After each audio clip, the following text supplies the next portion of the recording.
warahmatullahi wabarakatuh.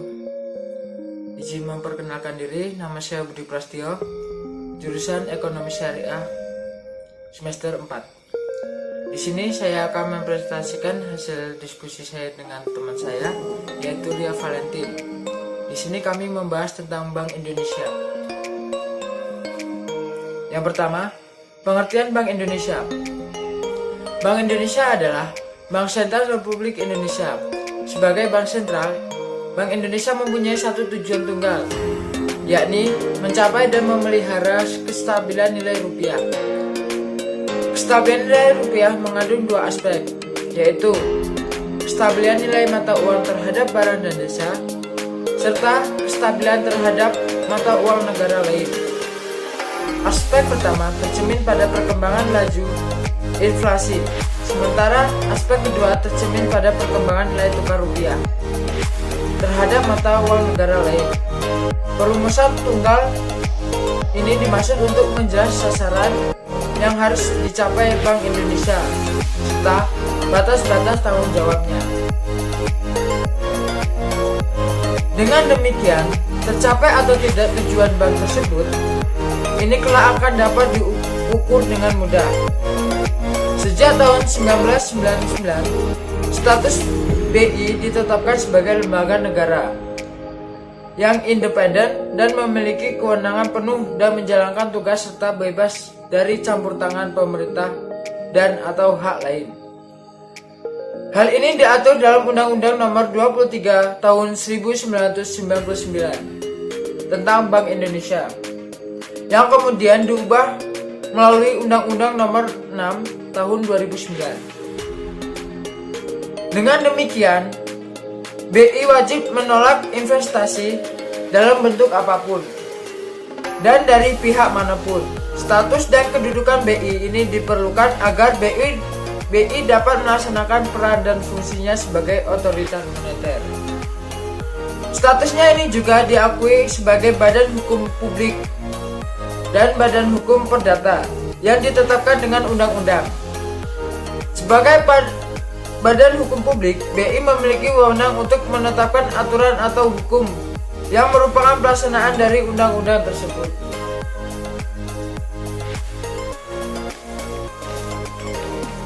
Yang selanjutnya, yang B, tugas Bank Indonesia. Seperti yang sudah dijelaskan di atas, Bank Indonesia mempunyai tugas dan tanggung jawab sendiri yang harus dilakukan dengan baik, yaitu menetapkan dan menjalankan kebijakan moneter di Indonesia dan menjalankan kelancaran sistem pembayaran di Indonesia, serta meningkatkan tingkat kestabilan sistem keuangan Indonesia. Berdasarkan pengertian bank sentral tersebut, berikut ini adalah penjelasan tugas bank sentral. Yang A, menetapkan dan melaksanakan kebijakan moneter. Ditetapkannya kewajiban moneter harus dilakukan guna mengendalikan peredaran jumlah mata uang yang ada di masyarakat, sehingga seluruh harga produksi barang dan jasa bisa dikendalikan. Kebijakan moneter tersebut harus dilakukan guna mendorong dan pertumbuhan ekonomi nasional. Untuk itu, pihak BI harus bisa bekerja sama dengan pihak pemerintah sehingga seluruh kebijakan yang ditetapkan bisa sesuai dengan kebijaksanaan fiskal dan beberapa kebijaksanaan ekonomi lain. Yang B, mengatur dan menjaga kelancaran sistem pembayaran. Maksud dari sistem pembayaran ini adalah sistem pembayaran tunai dan non-tunai. Bank Indonesia berperan penuh dalam melahirkan aturan, standar, kesepakatan, dan juga prosedur untuk digunakan dalam mengatur peredaran uang di Indonesia. Yang ketiga, mengatur dan mengawasi perbankan. Dalam hal ini, BI melaksanakan pengawasan makroprudensial untuk menjaga kestabilan sistem keuangan yang berlaku di Indonesia. Kebijakan makroprudensial merupakan suatu kebijakan yang disusun untuk memberikan batasan pada risiko dan biaya krisis yang sistemik agar tetap bisa menjaga keseimbangan sistem keuangan di Indonesia. Mungkin itu beberapa pembahasan yang bisa saya angkat di materi ini. Assalamualaikum warahmatullahi wabarakatuh. Perkenalkan, saya Ria Valentin, mahasiswa STEBI semester 4, jurusan Ekonomi Syariah.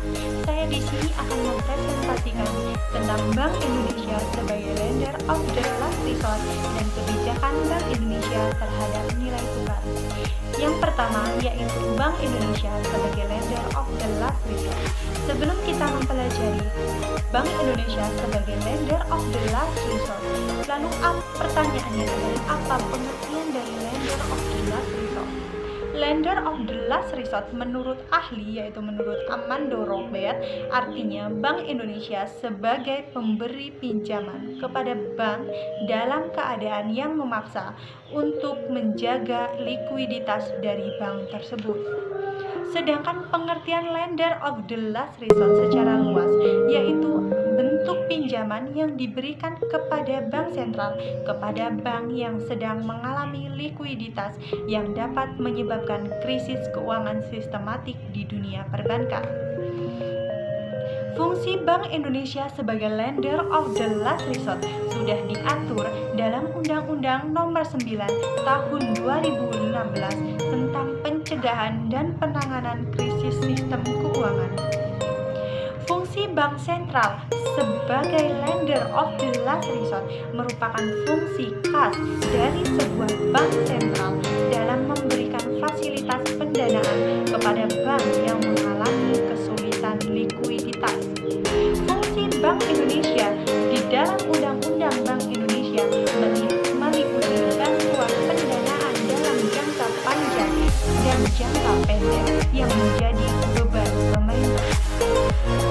Fungsi Bank Indonesia sebagai bank sentral sebagai lender of the last resort mengalami banyak sekali dinamika dengan berlakunya Undang-Undang Nomor 9 Tahun 2016 tentang BPKK. Yang kedua yaitu kebijakan Bank Indonesia terhadap nilai tukar. Lalu kebijakan apa saja yang diambil oleh Bank Indonesia dan pemerintah untuk meningkatkan nilai tukar rupiah?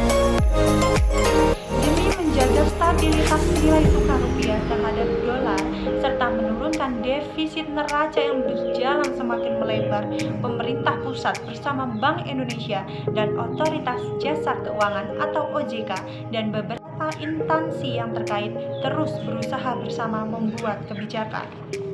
Salah satu yang menyebabkan rupiah mengalami pelemahan karena banyaknya impor di sepanjang tahun dan menyebabkan Indonesia mengalami defisit neraca perdagangan. Untuk itu, pemerintah mensiasatinya dengan membuat aturan mengenai kenaikan pajak penghasilan PPh terhadap barang impor.